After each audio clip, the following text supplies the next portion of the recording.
Happy day 105. So yesterday, we woke up at Partnership Shelter, which is pretty much in the parking lot for Mount Rogers Visitor Center. And it was so cold, so cold. And the wind was blowing, and it was just piercing through our clothes. And yeah, we had a little discussion and decided to get a ride into Marion, and we stayed at the Marion hostel, which is right downtown Marion. Apparently they just opened up 3 weeks ago, so they've only been open for the SOBO season so far. The place was fantastic. It was so comfortable. We were half joking about double zeroing and staying there today too. But yeah, so glad that we decided to go into town instead of hike yesterday. It was the coldest day this week and high winds. When we got into town, which is a little lower elevation, there were like the occasional snowflake just drifting in the air. You know, nothing stuck. And it didn't really like snow. It's just, you know, when the air is so cold that everything's frozen. Oof. And then others came in that we have met throughout the past week. And one of them said that he got sleeted on. We looked at the forecast for the shelter that we were going to go to, and it was supposed to snow. Whew. Brr. So today is slightly warmer and slightly less windy.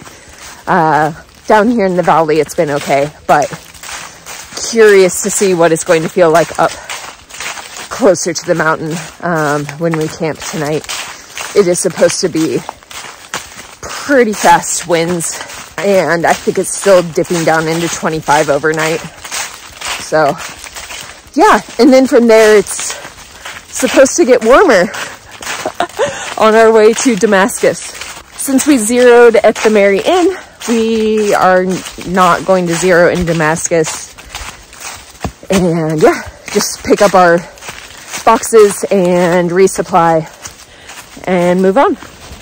While in Marion, I also bought new shoes to replace my King Mountains. So sad. I'm so sad about giving them up, but it was time. There were so many holes. The front of it was separating.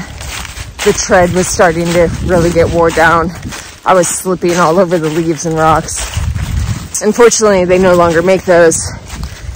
So I bought a pair of SOBOs, which I've never worn before, but it's what most folks are switching to from Altra. So they still have the white toe box, zero drop.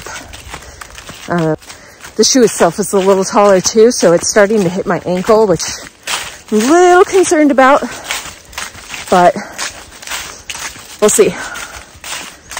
We have just about 500, just under 500 more miles to go before the end of trail, so hopefully these will last.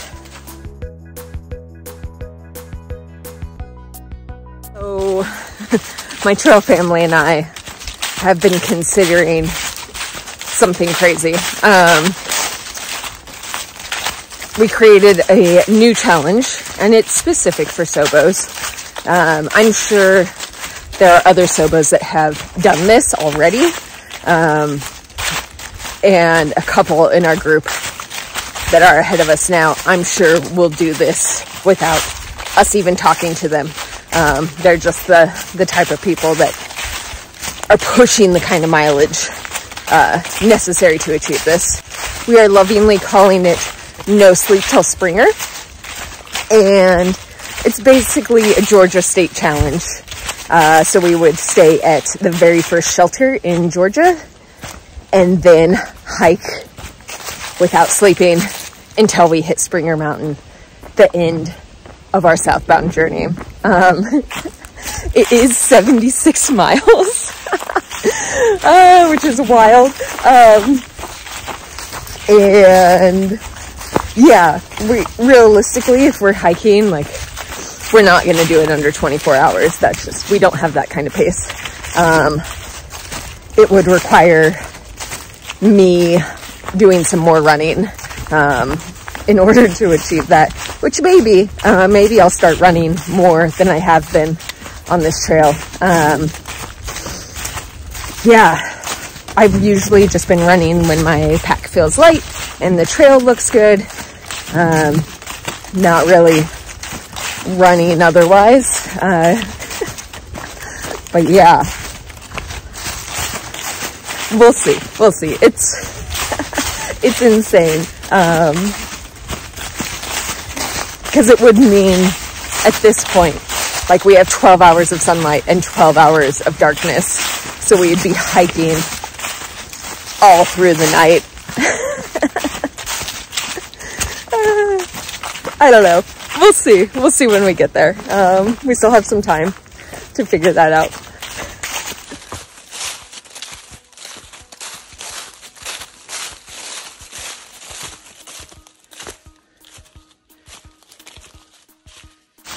Just crossed over Comer's Falls.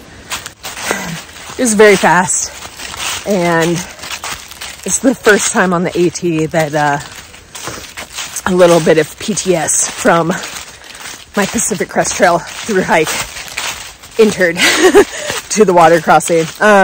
This crossing was super easy, giant rocks, big logs, very easy to get across. It was just the volume and the speed of the water that was flowing there. But yeah, kind of triggered me a little bit, got the nerves going. But yeah, it was totally fine crossing, just not something I was expecting, since all of the water crossings have been very easy. And I haven't had that feeling. But yeah, just the power of that waterfall was a little too intense. So yeah, thankfully I did not have to wade across it. If that were the case, honestly, I probably would have backtracked and taken the high water blue blaze. Because just looking down and upstream, there wouldn't have been a slower place to cross either, had it not been for those rocks and logs. Yeah. Oh my God!